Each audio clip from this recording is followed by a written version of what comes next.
ओम नमः शिवाय। आज ओंकारेश्वर पुरी ठारे 108 लिंग दर्शन कलु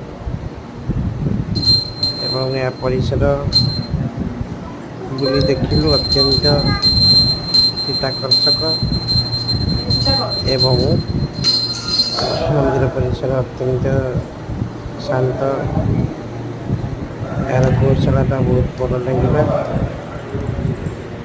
आठी समस्ते अनंत शयन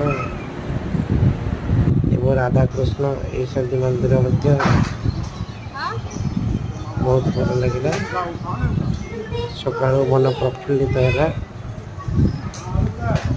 बहुत भाई प्रिंसिपल मैडम आपको बुली देखिलु।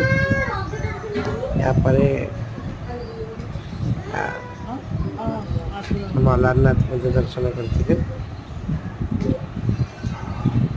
दर्शन करी आम सौभाग्य प्राप्त कर खीरी खाइचु।